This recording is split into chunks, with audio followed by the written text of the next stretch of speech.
jobs. Economists are very skeptical. They think that tariffs push up prices. They make the economy less efficient. They hurt companies, American factories that have to import equipment to make their own stuff. Their costs go up and they become less competitive in the global market.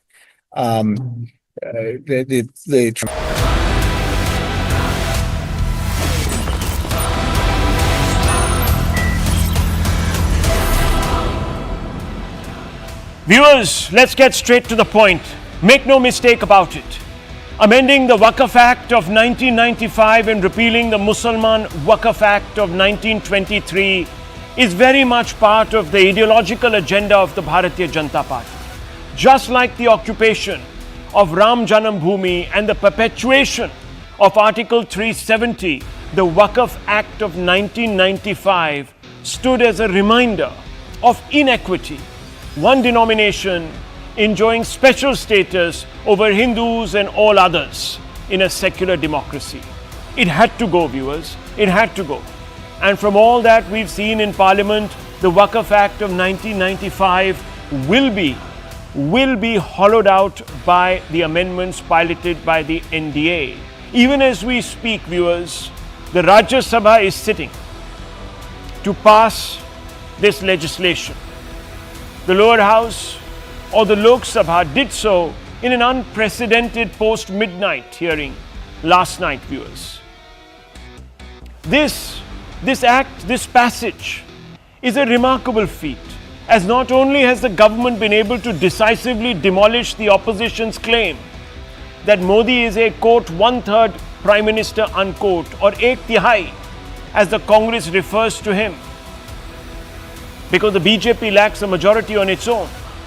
But it has also demonstrated, the NDA has also demonstrated that it is strong enough, united enough to push reforms that are in line with its One India vision, ideology, mission. The opposition tried every trick in the book to thwart the attempt by the NDA to strive for the full integration of the Muslim community with the rest of society.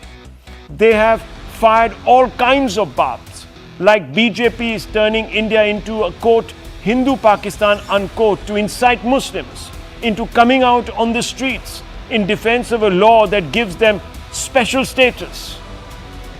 At each stage, they have been decisively rebutted.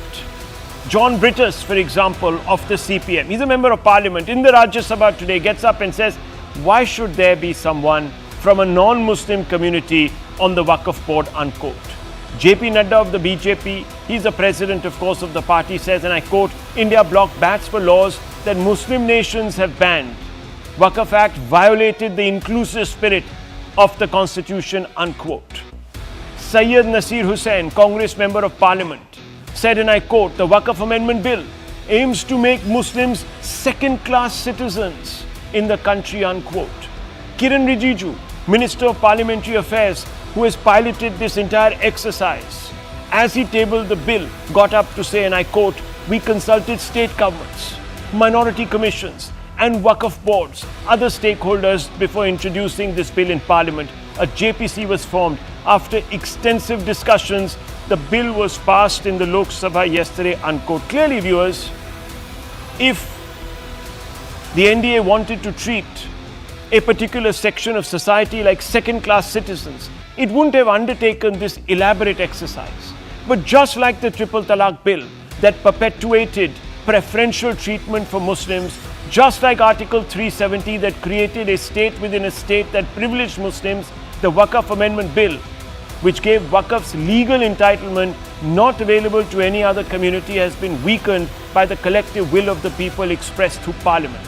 Before we pose some fundamental questions, here's how the imminent passage of the Waqf Amendment Bill through the Rajya Sabha in the next few hours constitutes a victory for One India, for Sabka Saath. Let me break it down for you, and here, viewers, are the hard facts, which are the soul of this show. And I always bring you the hard facts so you can get closer to the truth. This bill accesses extraordinary powers to Waqf board that allowed them to grab non-Muslim properties, including temples and Gurdwara lands. There are various examples, viewers, and I can list them here, but there's paucity of time. The bill allows non-Muslims to challenge the decision of the Waqf tribunals in civil court, which was not possible earlier. Some people contend that this is wrong, that one shouldn't be saying this because there are so many litigations. But viewers, the answer has been given on the floor of Parliament. It just makes it more difficult. The bill acknowledges the diversity in the Muslim communities by ensuring representation from Shia, Sunni, Bohra, Aga Khani sects. The bill gives effect to appointment of non-Muslims on Waqf boards in line with court orders. As you know, the Sayyid Fasal Puku versus UOI, or the Union of India, that case that designated Waqf statutory bodies. Bill has been given the green light by several Muslim sects and even Christian bodies. Bill gives agency to such a commission recommendation calling for the inclusion of non-Muslim technical experts in the management of Waqfs, fixing accountability of mutawalis. By disincentivizing arbitrary land grab, it also reduces tension between communities.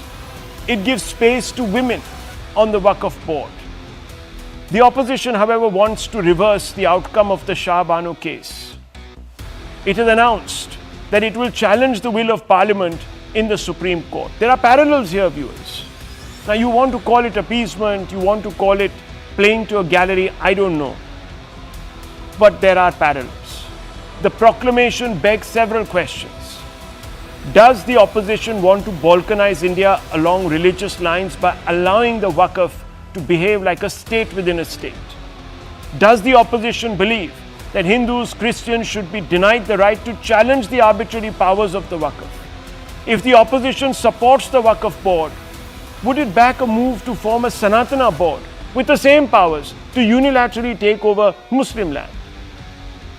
The opposition opposed the CAA because it wasn't inclusive enough. So they said, viewers. So why is it opposing the Waqf, which is inclusive? It doesn't stand to reason. But viewers, let's open this up. Dr. Ranganathan is here with us. Sharani Ali, National Convener, Muslim Rashtriya Manch. The MRM is here with us. Shadab Shams, Chairman of the Uttarakhand Waqf Board. He's here with us. The Congress representative, Mr. Rahman, is here with us. Faizan Kidwai, Samajwadi Party representative, is with us. I want to begin with you, Mr. Kidwai, and this is a simple statement of fact tonight. You are deciding at least one section of the opposition, the MIM, wants to take to the streets. They say we will oppose this on the street. The writ of parliament will be opposed on the street. Then there is the Samajwadi Party and others who want to move the Supreme Court. Yes, you're within your rights to move the Supreme Court, but by doing so, many people are saying that you want to balkanize India along religious lines by enforcing a status quo that privileges one community over others. How do you respond to this? First of all, good evening to you and to the fellow panelists. And Rahul, thank you so much. You at least said that we have the right to go and approach the highest court of the country. And you are not standing against that, because I just saw how enthusiastically you backed what Bharatiya Janata Party has done. See, BJP calls it Umeed, but this is no Umeed. This is erasing minorities, enabling electoral divide bill. BJP just wants to humiliate Muslims. BJP wants to snatch away the legitimate rights, undermine them, and just to cater to a hardline voter base, that's all. This is a clear violation of Article 14, 15, 25 and 26 of Indian Constitution. Imagine this is a Muslim endowment board. JPC had 31 members. 4 of the Muslim MPs were accommodated, but not even a single Muslim scholar. Why so? There was a fringe organization. The name is Sanatan Sansthan Hindu Jagruti Samiti, which talks about taking over Waqf land and at the same time changing India into Hindu Rush. Those people were called to depose in front of the JPC. Now, I'll just point out some hypocrisy. Vaishno Devi Temple Act says that LG can only be the chairman, but the condition is he has to be a Hindu. If not a Hindu, then he has to appoint a Hindu. Devaswan board in Kerala says only Hindu MLAs can vote. Then this is Tirupati Devasthanam, which manages Sri Venkateshwara temple in Tirupati. It recently asked 18 people to leave because it thought that they are engaging in non-Hindu religious practices. So this is a clear violation of Article 14. This is a violation because this stands against equality Okay. before law. So you are asking a Muslim you made 3 endowment board points. to accommodate. Let's get Sir, please let reactions. me go. Sir, please, may I, just give me some time. मेरे घर पे चोरी हुई, मुझे तो बोलने दीजिए. तो ये जो hypocrisy है और Bharatiya Janata party, this should be called out, Rahul, and people should. Okay, so- I mean, only Okay, people now you're going who are rhetorical. either You made arrogant- 3 interventions. either arrogant- एक minute, आपने 3 interventions किए हैं. You made 3 interventions. Now you're going off the track into rhetoric. So let's No, I'm stick to not. the 3. I'm not. The 3. I would No, have no. One given you second. more Substantive data, interventions sir. that you made. You first said, "Thank you for giving me the right." Of course, I'm a Democrat. But tell me, sir, the Place of Worship Act. Do you support it? Yes or no? Of course I do. Of course you do. Do you know, viewers, that gives 0 rights to affected parties from reclaiming their land? They can't even go up in appeal to No. courts. Even This is Muslims their can't hypocrisy. go- No, one No, second. no. You made No, the no, even point. You Muslims made this can't go and personal. claim 1 something second, sir. which is not- One which is- second. which is- One which second. belongs I'm a to some Democrat, other sir. religion. Do you So support the both Place ways, of sir. Worship It's both Act? Yes ways, or sir. no? It's both ways, sir. No, Even Muslims can't It's a claim very simple. a No, religious see, place now of you're some- getting some- excited. some See, other let me faith. No, sir, finish. I'm I not. never interrupted you, sir. You made your 3 points. Now let me debunk your 3 points by just putting facts. I'm a Democrat. I think that everyone has a right to go to court. They don't have a right to go to the streets and impose street justice. That I will never stand for. But you have a right to go to court. And you champion that right. You think that right is very much your right, which it is. But you also support the Place of Worship Act of 1991, which denies communities like the Hindus, the Sikhs, the And Jains. Muslims. Also say Muslims, sir. Also say From one Muslims, second, because from Muslims going can't- to the courts. can't Yes, take over yes, anybody Muslims else's also. places How of can you worship. deny any citizen the right You are to not go to denying, court? you're just But you trying to support that maintain legislation. peace, So who is communal authoritarian harmony in here, this viewers? country. Who is authoritarian? You make up your minds. I'm not saying anything. Secondly, he says that, oh, this is being done to whip up support in their hardline voter base. Is the Pasmanda community a hardline voter base of the BJP? Are the Aga Khanis a hardline voter base? Are the Shias? Are the Boris? Viewers, you tell me. Are they all hardliners? No, viewers. They're all being brought in. Muslim women. Are they all hardliners? Just because they Muslim women oppose, were part no, of- no, just part because they of oppose, Waqf Board no, even no, just earlier because also, they in the oppose previous patriarchy doesn't make them hardline. Okay, It makes them may I- progressive, sir. May I, sir? Thirdly, Okay, thirdly, sir, I can let thirdly, you respond. then he says, viewers, and this is sir. where the problem is, and I want to open this up. I just want to set the template, just with the facts. He then says, oh, you see, they're appointing non-Muslims to our boards, but they don't do so in Vaishno Devi, Devasam temples, and other temples. Now, viewers, look at what they're comparing, apples with oranges. They're comparing apples with oranges, aren't they? Aren't they, ma'am? Of They're course. Why? How? Please explain to the viewer. You can't compare the Waqf Board, which is an administrative setup, with a trust. I mean, come on, we all know. Vaishno Devi Trust, Tirupati Trust, Waqf Board. And if you're not happy with registering your property under the Waqf Board, please let me speak. I did not interrupt you at all. If you're not interested in, registering your property under the Waqf Board, then please convert it into the trust. At least have it registered. I mean, we are all been going on TVs, we've been seeing people coming up from all different parties with their particular agendas of appeasement, etc., etc. Yeah. How much land is there in the Waqf Board? What is happening of that land? Where is all that money going? We are just asking for accountability. I am a Hindustani Muslim. I am a Muslim woman. I want to be a part of the Waqf Board. I'm saying it out aloud. I'm out of my It's house inclusive. at 9:30. Why? Because I want to make it known to everyone that Muslim women can now speak their mind out. If there was an issue with triple talaq, you're well read, sir. I give it to you. But was it being given the same way as what it was written in the Quran? No. Women had to get out of their house. They had to raise hue and cry in order to get the government to support them and then have this triple talaq gone away.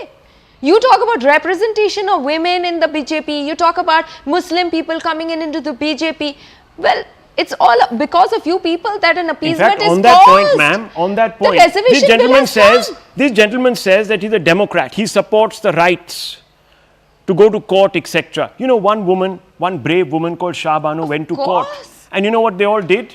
They went to parliament and they overruled the They court. overruled the court. And more so, you know, I would just like to make Is that this. democracy, viewers? You go protest, yeah, do it That peacefully. is not democracy, that is majoritarianism. Do everything And it is secular peacefully. majoritarianism.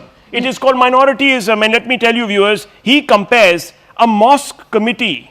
Can you believe it? He's drawing the wrong parallel. A mosque committee is in charge of the daily runnings of what is happening, the religious functions that In are being the performed mosque. in the mosque. Not, viewers, the Waqf Board. The Waqf Board, viewers, and this is very simply put out there in the Constitution, the Waqf Boards are statutory regulatory trusts that manage endowments, No, land. no, What are you saying? no. No, I no, mean, no. come on. It's I a just fact. said it. You are It's a well fact. read. Show me one mosque response committee I that has a Hindu on it, one mosque committee, and I'll show you 3 or 4. There were some boards that have actually, viewers, Dargah Muslims on them. committees, Dargah committees, even Okay. the Dargahs, you've got Dargah committees. Even Dargah committees. You've got But committees. they want to over there. confuse touching- things, viewers. They want to confuse You're not things. touching- Modi And wants you Sabka don't Saath. mind. They You want, they want to want, fidget with they a want Muslim Jinnawali government. Azadi, They as some don't want- people say. There's a कैसी very बात old कर रहे हैं? saying, just give me 1 second. Yes, There's this a is a very low old blow. saying कि एक ही सफ में सब खड़े हो जाते हैं एंड जब नमाज अदा करने जाते तब कोई ये नहीं देखता है कि Okay. ये पॉलिटिशियन है या आम आदमी, सब एक ही सफ में खड़े होते हैं. Well- If today the government wants the upliftment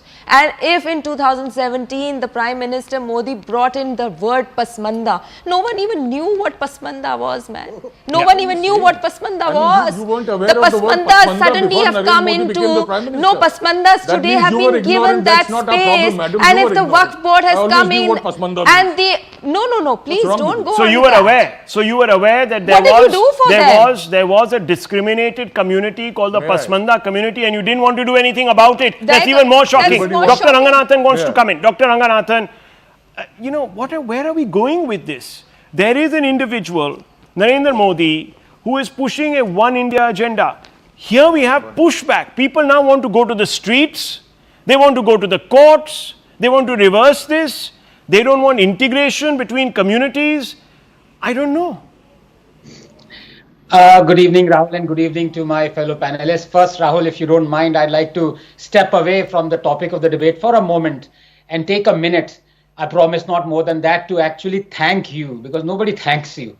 I want to thank you for talking about the Supreme Court validating the Calcutta High Court judgment on the West Bengal teacher recruitment scam. Very few in the media right now are daring to talk about it, Rahul, for fear of retribution for the Bengal government. In any other civilized country, such a decision by the judiciary followed by its validation by the judiciary would have led to the resignation of the head of state in which the scam was perpetrated. Instead, the head of state, Mamata Banerjee, reacting to the Calcutta High Court judgment of cancelling the hiring 24,000 teachers, ordering them to return their salary with interest, asking for fresh recruitment. Instead of resigning, Mamata Banerjee had said that the verdict was illegal, and worse, she accused the judiciary of being influenced by the BJP. One of the judges who gave that order was Justice Mohammad Shabir Rashidi. I challenge the TMC to say that he's in the pockets of the BJP. I ask you, was that not contempt of court, or is contempt of court meant only for ordinary citizens like you and me? And today, she's done it again by not only questioning the Supreme Court validation, but saying she doesn't support the judgment, and again alleging that the High Court judge was a BJP stooge. 2.5 million OMR sheets were ordered to be evaluated. 2.5 million, Rahul. The bench observed these answer sheets were manipulated in 2016, making all recruitment through them illegal. As you know, the TMC education minister was accused of taking and hoarding hundreds of crores of black money and arrested in the scam. But hey, democracy is alive and kicking in Bengal. Now let me come to the topic at hand. Rahul, I have talked ad nauseum about the Waqf. I've even written about it, a chapter of my book. My views are very well known, but I'd like to step away from those you can call quote unquote hardline views for a moment and accept with humility the fact that yes, perfect is the enemy of good. And I have seen wonderful articulation by the spokespeople of BJP, Shehzad among them, Pradeep, Sanju, so many others, articulate that, well, this is at least better than the original. I accept that. But then I have two arguments to make out here. And both are based on first principles. Let me draw an analogy. You know, the freedom of speech that is enshrined in our constitution through Article 19 was demolished by the First Amendment brought in by Nehru. Now, that First Amendment had 4 clauses, 2 of which was that you have to have friendly relations with our countries, and your freedom of speech is subject to that. You cannot basically annoy friendly countries. You have to have reasonable restrictions, and you have to have public order and morality. Now let us say somebody wants to restore the freedom of speech and he removes just one draconian clause, which is public minority. Would you think that is enough? Or do we still need to remove the other clauses of, decency? Who is to decide what is public order? When is to decide when does one offend a friendly country? That is what has happened out here. The fact of the matter is, based on first principles, the fact that a parallel government was being run, the fact that if the Waqf usurped a land and the aggrieved party could not directly go to the court, it had to come to the Waqf tribunal. And after a prolonged period, sometimes mostly overwhelming, a lot of money being wasted and the decision going against it, only then, and that too recently, the aggrieved party could approach the court. Now I ask you, and you yourself mentioned a Sanatan Act. Let us say a clause for clause equivalent act was made for Hindus, just like the Waqf Act, the Sanatan Act. And as you know, this Sanatan land, every mosque that has come up in India is on Sanatan land. Let us say some Hindu board, like Waqf Board. By the way, I have nothing against Waqf Board. I am nothing against any board or charity. The problem is the act that weaponizes the board. Let us say a Hindu board lays claim to Jama Masjid, says it is on Sanatan land. Now, of course, the Muslims would be aggrieved. So, ordinarily, the Muslims would go to the court, rightly so. But if there is a Sanatan Act, the Muslims would have to approach the Sanatan Tribunal. Would you like it? Is that fair? That is the problem. Fundamental problems too, that one, perfect is the enemy of good, and in that sense you have removed some clauses, a lot of draconian clauses remain, but over and above that, why do you need a Waqf Act when such acts are not there for other religions? Have the Waqf Board. If anybody, you can lay claim to anything you want. Tomorrow, I want the Waqf Board to lay claim to Rahul, your house, my house. But then I should be able to go to the court directly. Why do I need to go to the tribunal? That is my problem. Yes, there is no Waqf Board in large number of other Muslim countries. In all Muslim countries. In all there's Muslim no Waqf countries Board. except for Pakistan, I think. They only have a Ministry of Religious Affairs. Okay, so they have there a you Ministry go. of Religious Affairs. All the Shariat law-abiding countries do not have any Waqf Board. So therefore, I have to ask Mr. Rahman, Mr. Rahman, the reason you want all these articulations is because you want to perpetuate a sense of separate mindset, separatism. You think that one particular community should have the run of this place. You've done this. The Congress has done this by perpetuating Article 370. That should have been abrogated if you go by the law itself in the Constitution, the directive principles. But you never did. You have engaged separatists. Forget about anything else in Jammu and Kashmir. You have come out in support for those and grieved for those that have waged war on this country. You have come out and perpetuated the Places of Worship Act. You have come out and perpetuated all sorts of Sharia edicts. So you are only doing this because you want to continue. And unfortunately, this is the truth. A two-nation mindset, because you benefit from it. You benefit from it. Why don't you answer this and tell me, why did you perpetuate Article 370? Is the same reason you're perpetuating Article 370 the same reason you want to continue with Waqf? Simple question tonight. Rahul, let me tell you that the Waqf Act 1995 was brought in order to streamline the affairs of the Waqf Boards. Oh. And yesterday, in fact, because I think one of the very prominent members of the BJP said I think the Home Minister said prior to 1995, there was no Waqf Board. I think that is not true, because the Waqf Boards, in fact... No one said that. No one said that, Mr. Rahman. No. You can refer to the speech of the Home Minister, because I was listening to that very carefully and very keenly. No. He never said that. Please, he never said that. He didn't say that. No. I mean, you just go and just listen to the speech once again. Please, sir. Come on. You're talking about the Home Minister of India who's gone clause by clause. He's the only other person in that house that has read the bill clause by clause, apart from perhaps Assaduddin Owaisi.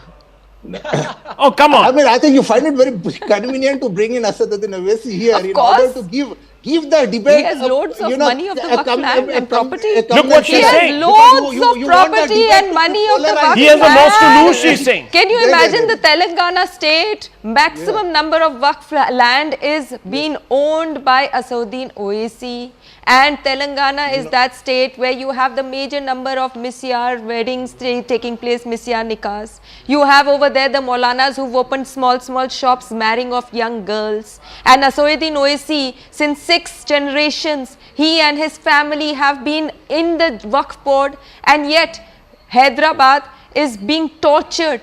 The Muslims over there are tortured with illiteracy and poverty. Go to Begumpet, you go to old Hyderabad, you'll see. And yet, no one has the guts to get that property back from Asaduddin Owaisi. No one has the guts to get that property back from the leaders of the Congress. Imagine in 2022, Azam Khan had to return back properties of the Waqf, the Shia Waqf board, had to get it back from him to give it to the people who legally owned it. Can you imagine? And he's standing up and tearing up this legislation. And Asaduddin Owaisi has the guts to even tear it up. Why was he not present for all the meetings of the JPC? You know, Asaduddin Owaisi, viewers, tore up the CAB bill first because he says it wasn't inclusive.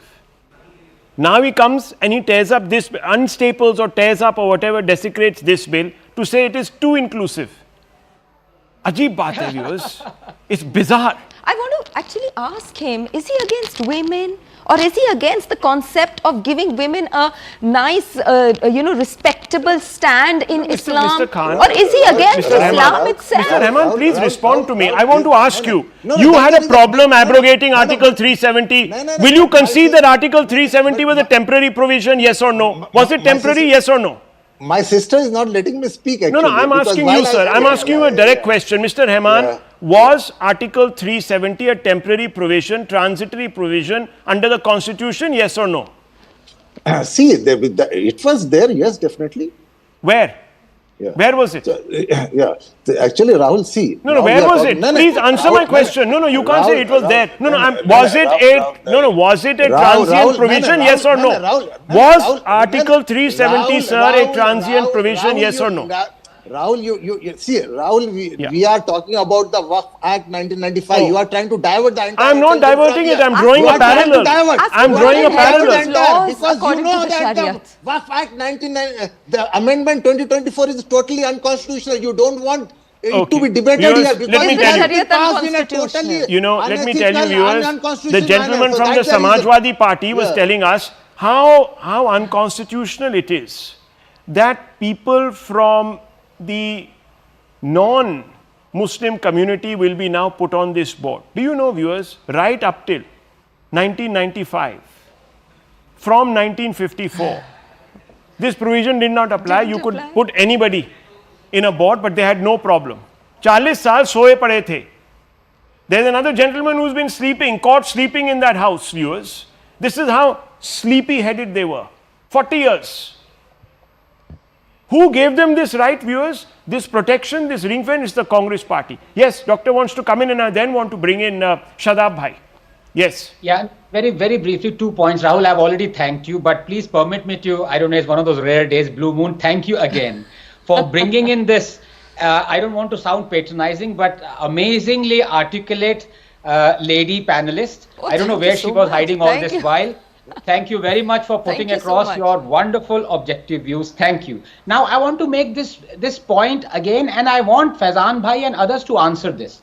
You see, aren't we in asking the state to deliberate on such acts, getting more and more into this rigmarole of a nanny state? I mean, left to me, as I said, I am not against any board. I am not, against the boards deciding who should be a member of that board. What role is it of the state to not only decide on Hindu endowment boards, but to have Waqf board that are quasi-religious things or deciding on religious matters? The state should not come into it, especially the secular state. Not only out here, do we have an act that is promulgated by the state to decide how should a board run when there is no business of the... If there is a problem that a citizen have with the decision of the board, the logical way is to approach the courts.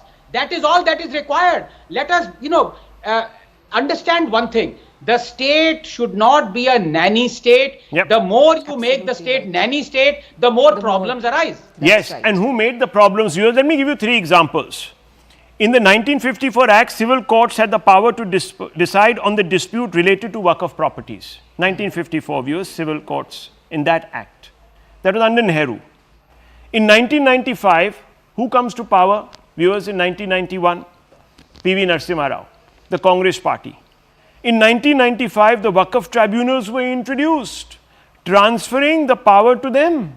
After that, viewers, it became a state within a state. Right? These are objective facts, viewers. There is nothing here that is contestable. The concept of Waqf by user was first introduced in 54 under Nehru. Okay. It allowed properties to be considered Waqf based on long-term usage for religious or charitable purposes without formal dedication. It was particularly relevant for public properties like graveyards and mosques. Now what happens, viewers, under P.V. Narasimha Rao, and Mr. Rahman Khan won't tell you this, in 1995, the concept was expanded, leading to the possibility that Waqf property would remain Waqf even if its usage stopped. Can you believe it? No other community enjoys this laissez-faire. Shadab Shams, आपके बारे में कहा जा रहा है, जो मुसलमान इसको सपोर्ट कर रहे हैं, वो बिके हुए हैं. कल इसी शो पे 4 लोगों ने ये बात कही. वारिस पठान साहब भी थे, उनके सामने थे नकवी साहब, और उनको यही आरोप लगाया. आप उनका जवाब दीजिए. आप एक मुसलमान हैं, मैडम यहाँ पर एक मुस्लिम लेडीज हैं, व्हाई आर यू सपोर्टिंग? क्या आप बिक गए हैं? Thank you Rahul. दिक्कत ये है कि ये तमाम लोग जो हम पे इल्ज़ाम लगा रहे हैं, असल में ये सारे के सारे जो अपोज कर रहे हैं इस बिल का, they all are political Muslims. ये कॉमन मुस्लिम्स नहीं हैं, और ये लोग वो लोग हैं जिन्होंने जो बेनिफिशियरी हैं वक्फ के. ये सब लोग पूरा का पूरा, आप चाहे मुस्लिम पर्सनल लॉ बोर्ड उठा लीजिए, जमीयत उठा लीजिए, या ये जो पॉलिटिकल लोग बैठे हैं ये उठा लीजिए, ये एंजॉय कर रहे हैं. गरीबों की ये जो वक्फ की प्रॉपर्टी थी, ये गरीबों के लिए थी, फॉर पुअर पीपल्स. लेकिन some rich peoples of in political shelters, they are enjoying this Waqf lands. इसका एग्जाम्पल मेरे पास मौजूद है. उत्तराखंड के अंदर कांग्रेस के एक बहुत बड़े नेता हुए, संजय गांधी जी के बड़े मित्र होते थे, अकबर अहमद डम्पी. ये सांसद भी रहे, एक्स MP. इन्होंने 200 बीघा में, 200 बीघाज में एक रिसोर्ट बनाया है नैनीताल के अंदर, वक्फ लैंड के ऊपर. ये गरीबों का मदद हो रही थी. ये वक्फ का देखिए, वो इधर नहीं है, हम नाम नहीं लेंगे क्योंकि वो इधर है नहीं, तो उनका मेरे को रिएक्शन नहीं मिल पाएगा. तो ये एक सीधा आरोप लगाया आपने, वो हम आरोप नहीं लगाना चाहिए. कोई बात जी. Let's not name people. Yes, मैं आरोप नहीं लगा रहा हूं. मैंने मुकदमे किए हैं इन लोगों के पास. मेरे पास FIR है, मैंने FIR की है इन लोगों के पास. 420 की सेक्शन में, 420 में, more than one dozen of acts. Yes. मैं ये कह रहा हूं कि आज परेशानी इन लोगों को इसलिए हो रही है कि गरीब मुसलमानों को उम्मीद है कि मोदी हमें हमारे राइट्स दिलाएंगे. ये वक्त गरीबों के लिए था, लेकिन चंद अमीर इसे लूट रहे हैं. और जो आज मैं सुन रहा था कि असदुद्दीन ओवैसी बोल रहे हैं कि ये क्या हो रहा है, हमारे साथ मुस्लिम एंडोमेंट बोर्ड में, वक्फ बोर्ड में कैसे नॉन मुस्लिम्स को आप मेंबर रख सकते हैं. मुझे ऐसा लग रहा है कि ये ऐसा तो नहीं बोल रहे हैं ओवैसी और सारे ऑपोजिशन के लीडर्स कि दे वांट UCC, आप सबके लिए एक जैसा कानून ले आइए, चलिए इन्हीं की मान लेते हैं. अगर ये ऐसे बोल रहे हैं तो अच्छा रहेगा ना राहुल? जबरदस्त, जबरदस्त. yes. UCC ले आते हैं. Doctor wants to come in and then I want to bring in Faizan. Yes. Yes, all those who are saying that look, Waqf is completely objective and neutral and it is to do with the properties donated. Please explain, Rahman bhai and Faizan bhai, very simple question. Now, this was the data, explosive data given by Amit Shah ji yesterday. That's true. From 1913 till 2013, for 100 years, Waqf had 18 lakh acres of property. In the last 10 years, Waqf has added 21 lakh acres. भाई ये कौन से मुस्लिम हैं, Dubai से आए हैं, UAE से हैं, बिलियनियर शेख्स हैं, जिन्होंने 100 साल में जितनी प्रॉपर्टी नहीं थी वो पिछले 10 साल में बिक्वीत कर दी? इसका एक्सप्लेनेशन क्या हो सकता है? इसका एक ही एक्सप्लेनेशन हो सकता है कि अंधाधुंध ड्रैकोनियन वे में ये एक्ट लगाया गया और जहां मन किया बाय यूजर बाय प्रॉपर्टी वो प्रॉपर्टी हत्या ली। Yes, Mr. Kidwai, could you respond? Yes, so give me time uninterrupted. And since you allowed Mr. Ranganathan to digress and talk about Bengal government and how they are disrespecting Supreme Court, so even you should know, Ranganathan Sahab, Anand Bhai, that the Honorable Supreme Court has reprimanded Yogi government and said bulldozer Raj, it cannot be a state policy, but they are still doing it, right? So they are showing disrespect to what the Supreme Court is constantly telling Yogi Adityanath.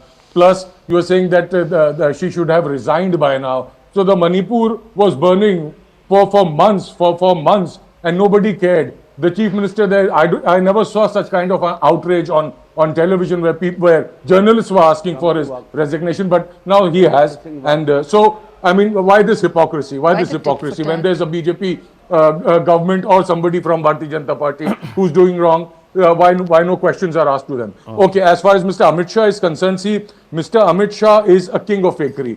He comes up with new jumlas all the time. Fakery. It was the government data which said that Waqf Board has 9.4 lakh acres of land across 8.72 lakh properties. So where did this new data of 39 lakhs come from? Plus, I would like to say there's no documentary evidence, neither the Ministry of Minority Affairs nor the Waqf Asset Management System of India has given any document to support with what Mr. Amit Shah has said. And then a lot of wrong claims were made by Mr. Rijuju and then Mr. Ravi Shankar Prasad. Ravi Shankar Prasad, when he says that this is not a religious body, let me say this, and this is also quite answer to what the lady was saying, that it's not a religious body. It is a statutory body, and mutawallis are just the manager. No, sir, it is not property. Which is Sir, it has been settled in law. The case called Sayyid Fazal Pukua versus Union of India settles the matter. This is so unfortunate. You won't do that, sir. But the moment I start but I'm speaking giving of you a somebody fact. who's You're saying this is opposing not Bharatiya true. Janata This is Party. not true. Don't I'm do giving you this, a sir. fact. So you can counter me once I'm done. At least don't Finish your sir. Finish your point. Sir. Finish. Okay. And as I said, this is they are constantly saying that mutawallis, they are just a manager. No. In section 3, subsection 1 of the law, it was said the mutawallis are not just a manager but also perform religious duties as per Islamic tradition. Waqf is a religious concept protected under Article 25 and 26, and this bill is anti-constitutional. Okay, so viewers, look, once again the Sharia is being placed on top of the Indian law. There is already not one but 3 judgments. The Sayyid Fazal Pukoya versus Union of India case has established that Waqf is a statutory body, that Waqf is... Arey sir, please read the judgment. Would I be making up facts here by quoting the judgment? Sir, I can even quote the serial number. Please look it up right now. Look, I don't want to go around in circles. Viewers, it's quite clear tonight. Don't do this. No, what do you mean don't do it? These are facts. I don't put out facts. I should allow you to cook up your facts. Okay, just 1 second, viewers. The fact of the matter is, the fact of the matter is, viewers, there is a deep conspiracy. There is a deep conspiracy for political ends, purely political ends. When Modi wants to make it inclusive, they have a problem. When Modi formulates the CA and doesn't bring in Muslims from Bangladesh, they have a problem. Viewers, they say that Muslims are not treated properly here. But Rohingyas, they must be housed in our country.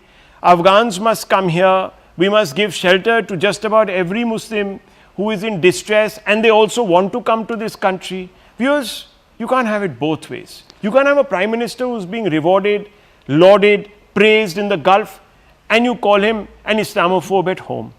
Something doesn't add up, viewers. is not Islamophobe. No, ठीक है, सब ठीक है. आप बोलते रहिए. I want to add on very quickly, I something. need to move on. Very important subject. Yes. Yes, ma'am. Okay, there's something which I want to actually point out. Yeah.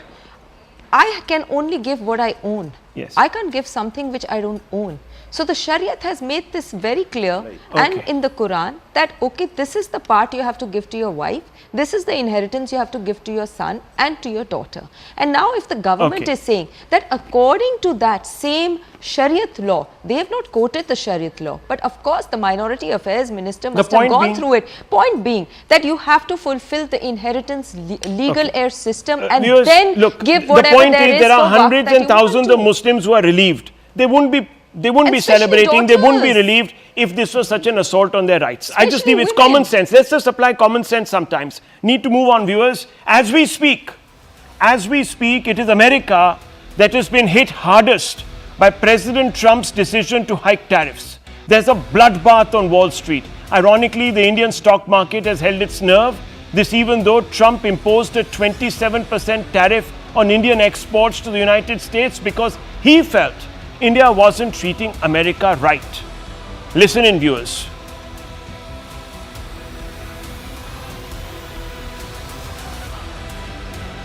Donald Trump speaking. Are we playing the soundbite? There we go. Let's go. Their Prime Minister Narendra Modi just left US recently. He's a great friend of mine. But I said to him that you are a friend of mine, but you've not been treating us right. Listen in, viewers. Very, very tough. Very, very tough. The Prime Minister just left, and he's a great friend of mine. But I said, you're a friend of mine, but you're not treating us right. They charge us 52%. You have to understand, we charge them almost nothing for years and years and decades. And it was only 7 years ago when I came in, we started with China and charged them. We took in hundreds of billions of dollars from China in tariffs. And they understood, honestly. President Xi understood. He said, look, I understand. And the other countries, and they all understand. We're going to have to go through a little tough love, maybe. But they all understand. They're ripping us off, and they understood it. They're ripping us off, tough love, this, that, the other. The Indian government was quick to step in and calm frayed nerves by pointing out that India still held a competitive edge as other competitors were worse off. Commerce Ministry official says, quote, India is expected to get competitive edge over key competitors in the US, including China, Bangladesh and Vietnam on labor-intensive sectors. Response will be measured, calibrated, professional, unlike some countries that threaten American imports, unquote. Not just this, but the import tax applied by the US is not uniformly distributed across all categories of goods being exported out of India. And that's why India is also breathing a little easy and the stock markets have been calmed. And that prompts us to ask the fundamental question, is this talk of setback overblown? The opposition is saying it's a massive setback here in India. Let's open this up, viewers. Let's go straight across to 2 or 3 individuals who know their onions when it comes to all of this. And first, I want to bring in Mr. Sahai. Mr. Sahai, you are a long-time analyzer of commodities, trades, etc. I want you to tell us whether this is a massive setback for India or are these fears a little overblown? In fact, 26%, 27% tariff on India is much more than what we expected. When you are competing globally, everything has to be relative. And that's why it's important to understand how our competitors are placed. Since on most of our competitors, particularly China, countries from Southeast Asia and South Asia, the reciprocal tariff is comparatively higher than India. And therefore, in number of sectors, we tend to gain. Though, of course, in some of the sectors where our competitors are having lesser reciprocal tariff, we may lose out. Which are these So sectors that we will feel the heat in? We may feel the heat in the marine sector, where Ecuador, which is the main competitor, main supplier to US, is at 10%. We will be at 26%. Some varieties of carpet, where Turkey is at 10%, we are at 26%. Maybe in some of the sector of gold jewelry, where the Middle East is at 10%, we are at 26%. But in most of the sector, when we are talking about apparel, leather, footwear, diamond, gems and jewelry, plastics, chemicals, electronics, we tend to gain. That's why I think this is a huge opportunity which is knocking at our door. And probably this reciprocal tariff may turn out to be a blessing in disguise for Indian industry. Okay, Mr. Mehrotra, your quick assessment of the facts. Is this a setback or is this talk a little overhyped, not quite matching the facts? Well, we'll have to wait to see. Honestly, I think we've escaped a little. We've escaped in the sense that there are many products that are not included, like pharma and auto components and semiconductors, which affect our electronics exports. And on the one hand, that's one reason for my saying that we might have escaped. It could have been worse. And secondly, our competitors, it is true, have had a higher rate imposed on them. But the larger impacts will have to be observed over a period of time. We'll have to wait to see how this plays out. Okay. Viewers, one of the reasons perhaps we've been insulated, and I want to bring in Mr. Bagga as well as PK Basu. PK Basu, on the larger picture, the domestic problems for Trump. The markets have melted. Even this morning, they've opened up, this evening, opened up in the States, and viewers, there's a bloodbath actually on Wall Street. I'll come to you for that, PK Basu, because does Trump really have the legs to continue with this? I'll come to you with that question. But I want to bring in Mr. Bagga. Mr. Bagga, many people say that the Prime Minister has played his cards very shrewdly. He's read the landscape and he has realized that through perhaps diplomacy or whatever else, perhaps bringing peremptorily the tariffs down, he could lessen the impact on the Indian situation, on Indian industries, etc. Would you agree with this statement, or would you say that this has been somehow a complete fluke? It just so happened that sectors that we would have stood to really get hurt on somehow have been excluded from the basket of tariffs? No, I think the government needs to be complimented on the work done, on the engagement, right from the Prime Minister to Mr. Piyush Goyal being there. Then last week we had a big delegation of the US Trade Department. But these agreements take time, Rahul. So normally you would expect 5-6 months to iron out an agreement like this. And our expectation was that reciprocal tariffs will come on everybody, and then they would want a negotiation done. They have US has kept the number slightly higher than what we really expected. We were expecting between 10 to 15% tariffs on India. If you look at the average tariffs that India is implementing on all US exports coming into India, imports coming into India, it's 12.5, and the US is charging us about 2.5. So we were expecting that the difference of about 10% would come in. This 26, 27 is on the higher side, but definitely government to government work is happening, and we are quite sure that bilateral trade agreement will come through. It will take time. But if it is supposed to be reciprocal, then why is it slightly higher for us? Why should that have been the case?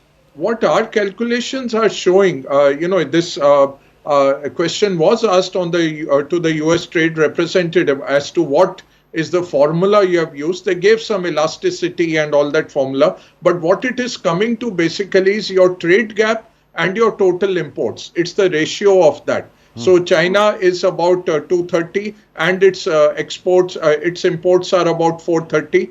It comes to roughly about 57%, and they have been charged 34% on that. So 67%, sorry, and they were charged 34 on the margin plus the 20 that were there. Same way for India, that number, Rahul, came to 53, and they have halved that. So that is a bit of posturing on the part of the US. So it is a 6th class mathematics formula, and Professor Saab will laugh at us if we tell him that's the formula used, but somebody's done back of the envelope. They have just used the trade gap, and they have just used the total imports and made a ratio, and then given you a 50% discount. Well, Trump is trying to hustle. That's what he's doing. He's a great hustler. He's trying to hustle, but I hope it's not going to be at the cost of goodwill, viewers, because that is not recoverable. Let me tell you, everything else is recoverable, not goodwill. But PK Basu, has Trump made actually life more difficult for American consumers? Yes. And will he be able to sustain this? Well, absolutely. I mean, any tariffs automatically hurt consumers. But here, the focus of President Trump is to try and benefit American producers and American workers, to try and regenerate manufacturing. That'll take time. The immediate negative impact will be felt by consumers, but of course, the consumers will not feel. I think it's important to understand that imports are only 20% of GDP in the US, and a tariff has been imposed pretty much on all imports. 10% tariff on all imports and differential tariffs on different countries. Now, the point is that perhaps the effective tariff rate is going up to a little over 20%, which is the highest since the Second World War. And but the point is that it's only 20% of total GDP and, maybe 20% of consumption, or maybe slightly more than 20% of consumption that is imported. And therefore, this increase in tariffs will have a very marginal impact on inflation. It will delay the rate cuts by the Fed. The Fed rate cut, the first one, probably cannot happen for September. But the point is that Trump is trying to start a negotiating process. Okay. So this, the 26% that was arrived at. I understand. Maximalism. Yes, Mr. Mehrotra. No, it's not maximalism. Okay. You see, the fact is that India's exports to the US are about double India's imports from the US. And if you look at China, that's fine. I have no problems with that. In fact, that should be the case even with China. That should be the case with every country. I'm not going. I'm a patriot, viewers. Let's be very, very clear. I would want a trade deficit in our favor with every country. I give two figs about Mr. Trump and what he wants to do with his own American economy and so on and so forth. But very quickly, I think you're right, PK Basu. I understand. But this is on patriotism. Let me just tell you one thing. Yeah. India has a big trade deficit on goods, which is offset by a massive trade surplus on services and income. Yeah. So that is the reality of our current account position. Yeah. And we have deficits with a lot of countries. That's fine, but if we've been able to negotiate well, viewers, and do something in our favor with the largest trading partner we have, it's good for us. One second, Mr. Mehrotra, very quickly. One second, PK Basu. One second. Let's just hold our horses. I'm not here in any way giving a medal to Trump. As I said, I don't care a toss for Mr. Trump. You have to understand the rationale. No, I don't want to understand the rationale. I want to understand, viewers. Look, we all understand the rationale. We all know the rationale. He wants equity. He wants this. But is he on the right track? That's the fundamental question, viewers. Many people are saying that he's not. Because in the past, when American presidents, especially before the World War, have raised tariffs, they have caused a recession in their economy. He is copying. This is rubbish. No, it isn't. It's a fact. Please, one second. Mr. Mehrotra, I want to bring you in here. Okay, PK Basu. Tariff. This is 10%. Okay. Please, 80% tariff and 10%. Yeah. And also between 1865 and 1915, America built its industry on massive protectionism. Okay. Yes. So, I mean, this. So and where did it get them, viewers? 1 second, Mr. Mehrotra. Yes, very quickly, Mr. Mehrotra. Make your point. Yeah. Rahul, can I be sure that Mr. Basu is not going to interrupt me? No, he won't. Just carry on. Make your point. Yeah. Thank you. Okay. Very simple. I think there have been estimates already been made that this is going to cause a recession in the United States. We know that. And this is going to affect the global economy, and it's not just going to affect us. Because it's going to bring a recession and it's going to reduce global GDP by at least 1 percentage point very shortly. A recession is already been practically announced. What we are going to see is that our exports will fall. Will they fall? On that point, 1 second, let me bring in Ajay Sahai. Will they fall, sir? You are on the Federation of Indian Export Organizations. No, let's just get him in. He's got a very, very ground perspective, and I don't have much time. Sorry. Yes, Mr. Sahai. In fact, the global trade is likely to decline to some extent. That may affect us, but we are seeing a lot of diversion of exports happening to India. Okay. And therefore, we are confident that at the end of the fiscal year, probably exports will move drastically and we will be touching close to $900 billion plus of exports. Okay. Well, viewers, the numbers, you can crunch them differently, but the fact of the matter is this is a bit of a wrinkle. It's a bit of a wrinkle and it needs to be ironed out. Piyush Goyal has his task cut out. He needs to actually shorten. It's much worse than that. It's much worse. Much worse Okay. Some people say it's much worse, viewers. We'll just have to wait and watch. It's early days. He's living in cloud cocoon. Okay, well, the markets in America are bleeding, viewers, and that's always an indication that there is something grossly wrong. There is an indication. There is something wrong. The markets there are jittery, and I don't know if Trump will have the ability to sustain this. I don't know, viewers. Does he have the legs? He backed off in his last term. Let's see where he goes with this now. We'll take a short break. Palki Sharma up next.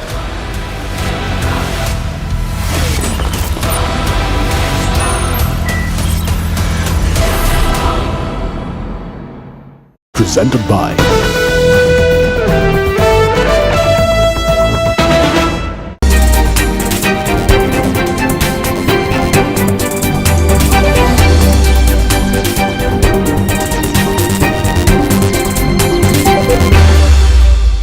The tariffs deepen a trade war he kicked off on his return to the White House and reverses decades of trade liberalization that have shaped the global order. He used a poster to illustrate reciprocal tariffs. They like me, I like them. Including 34% on China and 20% on the European Union. Trading partners are expected to respond with countermeasures of their own that could lead to dramatically higher prices for everything. Effective at midnight, we will impose a 25% tariff on all foreign-made automobiles. Meanwhile, a separate set of tariffs on auto imports that Trump announced last week will take effect starting on April 3rd. Economists have warned that tariffs could slow the global economy, raise the risk of recession, and increase living costs for the average U.S. family by thousands of dollars. April 2nd, 2025 will forever be remembered as the day American industry was reborn, the day America's destiny was reclaimed. President Trump dropped a bomb today on the global economy. He announced 10% tariffs on all countries and special, much higher tariffs on specific countries. Stock markets are falling on this news, which came late in the afternoon after American markets